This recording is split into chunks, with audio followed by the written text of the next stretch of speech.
Welcome back. So after the last lecture, where we looked at how we're going to go from the Jupyter Notebook to the production code, you may have been wondering, well, how do we know how to structure things, and how would you apply that in your own projects? So I'm going to go over some of the reasoning behind how we've structured the production code in this lecture. If you're an experienced software engineer, feel free to skip this. But if you are wondering, well, how do you know which directories to create, which files go where, and how to split the code up, then this is the lecture for you. Alright, so we're going to bounce backwards and forwards between these slides and the code as we go.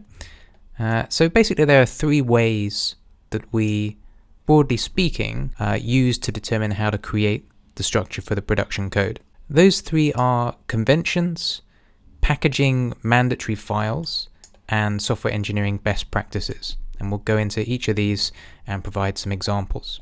So conventions are things that you don't have to do. You're not going to get something like a Python syntax error if you don't do it, but projects tend to adhere to some sort of convention in a particular area. So some examples, right? The most obvious one is PEP8, which is the Python style guide. I'll link to that in the lecture notes, but this provides loads of guidelines about how to write Python. And similar to that, linting tools, and we add a few linting tools into our project a bit later in the section. Those will also be opinionated and want you to adhere to certain conventions, and that can be very useful. Other conventions are around versioning, and in Python there are a few different ways to do versioning. In our case, if we hop over to the code, so we're in the section 5 production model package. In our case, we've gone with this version file option. There are other ways to do this, which I'll link to in the lecture notes, but that's an example of a convention, which is why things are structured this way. Another example of convention is around config. Again, in our case, we've gone for a config YAML file, which is read by a config Python module. Again, different ways to do this, but it's useful to follow a convention. So this is the first line of reasoning about why we're structuring things the way we do. Next up, we have things that once we've made a certain decision, we then have to do. So we've made the decision to package our model into a Python package. Once we've made that decision, then there are certain files that are required in order to do that, like the setup py file and the manifest. Okay, so we can see these. Here's our setup file, and here's our manifest.in file. You have to have these files in order to publish a Python package. So certain decisions basically get made for us in terms of the structure and the files we need. If you're wondering, well, why did we choose to make a package, then it's worth reviewing section 3 about that. But broadly speaking, it's a really easy way for us to embed our model as a dependency in an application that runs. There are other ways that you can persist and share your models, but a Python package is a nice easy way for us to do this. Makes it easy to version, makes it really easy to install into our consuming application. So that's what we're going for in this course. Again, section 3 goes into that in more detail. And then here, the software engineering best practices, we can separate into two broad categories. So we have the stuff that is relevant for creating packages. And what I mean by that is if you're thinking about the end user of your package. So in our case, imagine that we publish this package now as the end user, perhaps creating my application, and I want to make predictions using this machine learning model package that I've installed. So in my application code, I'm going to import things like the ability to predict, right? So that will come from the predict module. I don't want to also import all the training functions. In fact, that might be confusing for me, right? So we're separating these out, thinking about the end user of the package, right? So here we have a predict and a train separation. And that feeds into just general software engineering good practices, right? So the first one we want to think about is testability, something close to my heart. We have an entire course on testing separate to this one, but broadly speaking, you want to think about, can you write a single unit test for one specific bit of functionality? The most extreme case of this production code would be that we put almost everything in a single file, right? Now, I think everybody intuitively knows that that would be messy and hard to maintain, but you then continue that thread and keep following it. And what you start to arrive at is this idea of separation of concerns, testability. So, for example, let's get into some specifics. If we look at the data manager, and we have upcoming lectures to go into each of these, so I'm just very broadly going to touch on the functions. We have a function for saving the pipeline, and we have a function for removing old pipelines. Now, these could be one single function, right? But we choose not to have them as one function because now in a unit test, we can test removing old pipelines as well as saving any pipeline, right? So this makes testing a specific discrete unit of functionality a lot easier.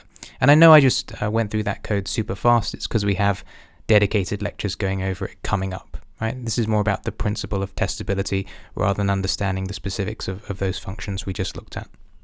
Similarly, separation of concerns, which leads to modularity. And as the name implies, separation of concerns is about designing software systems so that different areas of functionality are separated.